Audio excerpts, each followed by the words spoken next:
Bismillahirrahmanirrahim. Assalamualaikum warahmatullahi ta'ala wabarakatuh. Gunakanlah akal sehat kita.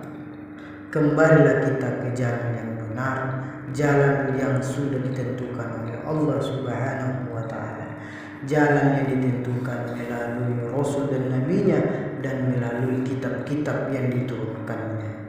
Maka dari itu, izinkanlah saya untuk kembali mengingatkan kita tentang kitab Al-Quran yang sering kita baca, tapi kita mungkin di antara kita belum mengetahui apa arti-arti tersebut. Maka dari itu, saya datang kembali untuk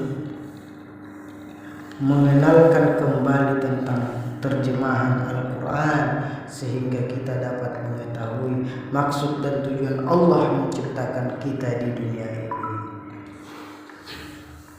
Pertama, mari kita panjatkan puji dan syukur kepada Allah Subhanahu wa ta'ala karena memberikan kesehatan, keturunan, rezeki dan lain-lain sebagainya di dunia ini. Dan tak lupa pula kita mengirimkan sholawat kepada junjungan Nabi besar kita, Nabi utusan Allah Rasulullah Muhammad sallallahu alaihi wasallam. Maka dari itu tidak perlu berlama-lama, maka saya akan mengemukakan kembali tentang isi surah Al-Fatihah melalui terjemahannya. Semoga kita bisa bersama-sama membuka akal sehat kita kembali ke jalan-jalan yang diridhoi oleh Allah Subhanahu wa ta'ala. Bismillahirrahmanirrahim. Ini adalah surah Al-Fatihah, surah ke-1 yang diturunkan di Makkiyah yang memiliki 7 ayat. Langsung saja, Bismillahirrahmanirrahim. Allah Subhanahu wa ta'ala berfirman, dengan nama Allah yang Maha Pengasih, Maha Penyayang. Segala puji bagi Allah, Tuhan seluruh alam, yang Maha Pengasih, Maha Penyayang, pemilik hari pembalasan. Hanya kepada Engkaulah kami menyembah dan hanya kepada Engkaulah kami memohon pertolongan. Tunjukilah kami jalan yang lurus, yaitu jalan orang-orang yang Engkau beri nikmat kepadanya, bukan mereka yang dimurkai dan bukan mereka yang sesat. Inilah terjemahan atau arti suratul Fatihah yang sering kita baca sebagai pembuka, dan inilah keterangan arti yang setelah saya baca tadi.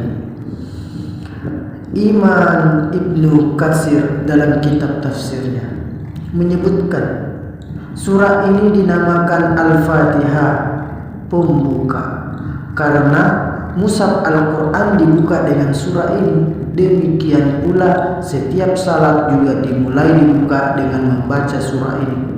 Menurut jumhur ulama, surah ini juga dinamakan Ummul Kitab, induk kitab. Namun Anas bin Malik, Hasan dan Ibnu Sirin tidak setuju dengan penamaan ini. Tapi itu tidak menjadi masalah buat kita. Itu tergantung keyakinan kita kepada Allah Subhanahu wa ta'ala dan kepada kitab yang diturunkannya kepada rasul-rasulnya. Hasan dan Ibnu Sirin mengatakan bahwa yang dimaksud Ummul Kitab adalah Lauh Mahfuz. Yaumiddin, hari pembalasan, hari waktu manusia menerima pembalasan amalnya baik atau buruk. Disebut juga Yaumul Qiyamah, Yaumul Hisab dan sebagainya. Jalan yang lurus yaitu jalan hidup yang benar, yang dapat membuat bahagia di dunia dan di akhirat. Mereka yang dimurkai adalah mereka yang sengaja menentang ajaran Allah. Mereka yang sesat adalah mereka yang sengaja mengambil jalan lain selain ajaran dari Allah Subhanahu wa ta'ala. yang telah diturunkan kepada Rasulnya sampai sekarang. Maka dari itulah tadi penjelasan sedikit tentang suratul Fatihah. Maka dari itu mari kita bersama-sama membaca ayat ini sehingga kita bisa kembali mengingat Allah Subhanahu wa taala dengan surah-surah yang telah diturunkannya melalui kitab Al-Qur'an. Bismillahirrahmanirrahim. A'udzu billahi minaz shaitonir rajim. Bismillahirrahmanirrahim. Alhamdulillahi rabbil alamin. Ar-Rahmanir Rahim. Maliki yaumiddin. Iyyaka na'budu wa iyyaka nasta'in. Ihdinas siratal mustaqim. Siratal ladzina an'amta 'alaihim ghairil maghdubi 'alaihim waladdallin. Amin ya rabbal alamin. Terima kasih. Semoga keterangan dan terjemahan yang telah saya kemukakan tadi ini bermaksud dan bertujuan baik bagi kita bersama, baik itu diri saya pribadi dan diri